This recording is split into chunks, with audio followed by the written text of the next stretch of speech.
नमस्कार बंधुगण, आम चैनल रे आपण मानकु स्वागत करुछि। आजिर 10टी अनुचिंता भिडियोटी आरंभ करने पूर्व आपण मानकु मोर अनुरोध, वीडियो को गोटे लाइक एवं आम चैनल को सब्सक्राइब करंतु। चलंतु जानिबा आजिर एई भिडियो रे 10टी अनुचिंता विषय रे आलोचना करिबा, जहाकी आपणक जीवन परिवर्तन करिदेबो। आजिर 10टी अनुचिंता आसंतु जानिबा। 10टी अनुचिंता कौन? छेली खुरार धूली, घुषुरी गोड़र धूली, झाड़ूर धूली एवं रजस्वला नारीर पाद धूली ठाकुर घरे पड़िले धनी थिले आपण गरीब होई जिबे। यात्रा समय चरुथिबा गाईटी मुंड उठेई चाहिले अधिक शुभ फल मिली थाए। काच पात्र रे लुण रखिले शुभ फल मिली थाए। निंब गछ केबे भी हाणतु नाही किंबा निंब काठ केबे भी जलांतु नाही।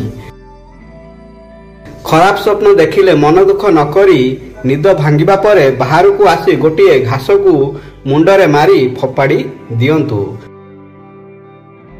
प्रतिदिन सकाळे 2टी निंब पत्र सेवन कले अनेक प्रकारर उपकार मिली थाए।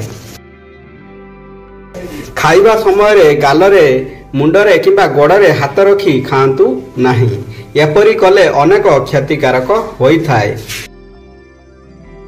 पुरुष हुअंतु अबा नारी केबे भी बेक खाली रखिबा उचित नुहे। यह अशुभत्व वृद्धि करे। दुआर मुहरे बसा जाइथिबा कलश तंबा किंबा पितलर न होई जदि माटी कलश होई थाए ताहाले अनेक शुभ फल मिली थाए। राति रे जदि घुंगुड़ी मारु थांती तेबे जोड़िए गुजराती खाई उषुम पानी पियंतु। एथिरे पेटरे चर्बी अंश कमी जाई थाए एवं घुंगुड़ी मारिबा कमी जाई थाए। बंधुगण, भिडियोटी भल लागिले भिडियो को गोटे लाइक एवं आम चैनल को सब्सक्राइब करिया को भूलिबेनी। धन्यवाद। जय श्री कृष्ण।